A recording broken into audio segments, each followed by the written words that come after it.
बिस्मिल्लाहिर्रहमानिर्रहीम।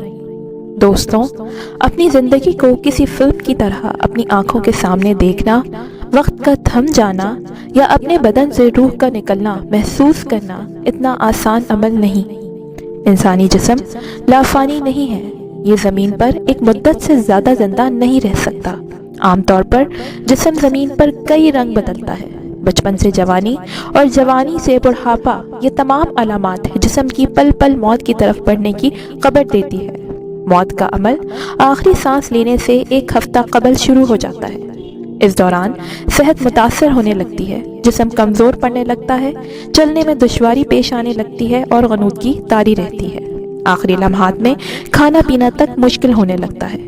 बहुत से लोग इस पूरे अमल से एक ही दिन में गुजर जाते हैं और कुछ लोग ज़िंदगी और मौत के दरमियान तकरीबन एक हफ्ते तक रहते हैं।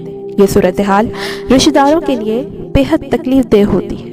हर मौत मुख्तलिफ होती है। आप ये तय नहीं कर सकते कि किसको कैसी मौत आएगी। मौत का वक्त करीब आता है तो इंसान का राब्ता आहिस्ता आहिस्ता दुनिया से टूटना शुरू हो जाता है और ऐसी निशानियां पैदा होनी शुरू हो जाती हैं जिससे जाहिर होने लगता है कि उसका आखिरी वक्त करीब आ गया है। आलम सुकरात में मरीज को नज़र का फरेब पैदा होता है और उसे वो मोहब्बत करने वाले जो दुनिया से रुखसत हो चुके हैं नज़र आना शुरू हो जाते हैं। वो उनसे बातें करता है और बातें करके अच्छा महसूस करता है। इसलिए अगर आप किसी ऐसे फ़र्द के करीब हैं तो हरगिज़ उसे मत बताएं कि उसके करीब जो उसे नज़र आ रहा है नहीं है या उसे नज़र का फरेब हो रहा है, वरना ऐन मुमकिन है कि मरीज आपसे उलझे और अच्छा महसूस ना करे। मरने वाले के साथियों को आखिरी वक्त में क्या करना चाहिए, आइए जानते हैं। किसी भी शख्स की मौत से चंद घंटे कबल उसके आज़ा बंद होना शुरू हो जाते हैं और उसका जिस्म काम करना बंद कर देता है। ऐसे में इनके प्यारों को उनके पास रहने की ज़रूरत है। मरने वाले को जिस हद तक आराम दे सकते हैं उसे आराम दें। उसके करीब बैठकर ना रोएं, क्योंकि मरने वाला आपको सुन रहा होता है।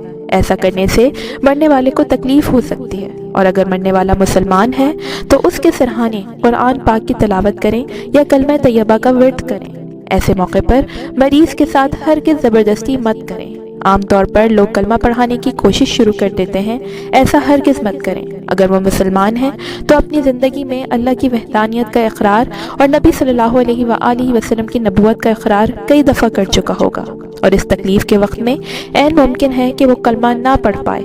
इसलिए आहिस्ता आवाज़ में उसके करीब कलमे की विर्द करें ताकि वो सुन सके और अगर हिम्मत मुयस्सर हो तो पढ़ भी ले। दर्द से कराहत, आहें भरना, खाना पीना मुकम्मल तर्क कर देना और क़ज़ाए हाजात महसूस ना करना, आँखों का पथरा जाना, आँखों में आंसू बहना, नफ्स का इंतहाई मदहम हो जाना कि महसूस ही ना हो, जिस्म का दर्जा हरारत गिर जाना, जिल्द की रंगत और हाथों और पाँव का नीला पड़ना और सांसों का उखड़ना, ये सारे अलामात मौत के वक्त पेश आते हैं। मुशाहिदा किया गया है और देखा गया है कि जिस्म से रूह जब रुखसत होती है तो ऐसा लगता है कि मरीज़ पुरसुकून हो गया है और कोई शक नहीं कि तकलीफ़ जब ख़त्म होती है तो इंसान गहरी नींद सो जाता है। जब मरने वाला मौत के करीब हो तो ऐसे मौके पर वो लोग जो कमज़ोर दिल हैं या अपने जज्बात पर काबू नहीं रख सकते मरीज़ के करीब ना रहें और उसके करीब बिल्कुल ना रोएं, क्योंकि जिस्म की समात की हिस्स काम कर रही होती है और मोहब्बत करने वालों को तकलीफ़ में देखना भी एक तकलीफ़ है। इसलिए रुखसत होने वाली रूह के जिस्म को इस तकलीफ़ में मुब्तला ना करें और अपने जज्बात पर काबू रखें और ऐसे मौके पर एक्सपायर होने वाले जिस्म को सख्त हाथ ना लगाएं और नरम हाथों से उसके बालों में उंगलियां फेरें और बार बार उसकी जगह तब्दील ना करें और जितना मुमकिन हो उसके लिए सुकून फराहम करें ताकि उस पर यह अमल आसान हो सके। जज्बाती और ख़ुद पर काबू ना रखने वाले अफराद मरीज़ से दूर चले जाएं, क्योंकि उनके रोने धोने से मरीज़ को तकलीफ़ होगी। मरीज़ को नरम हाथों से मसाज करें, ख़ास तौर पर सर के बालों में बहुत शफ़क़त और मोहब्बत से उंगलियां फेरें। मरीज़ के करीब बिल्कुल ऊंची आवाज़ से मत बोलें और जिस कदर मुमकिन हो उसे सुकून फराहम करें। और अगर उसकी कोई विरासत है तो ऐसे वक्त में इखलाक का तकाजा ये है कि हरगिज़ उससे उसकी दौलत वगैरह और विरासत की तक़सीम वगैरह के मुताल्लिक़ ना पूछें। अल्लाह हम सब पर मौत की सख्ती को आसान करे।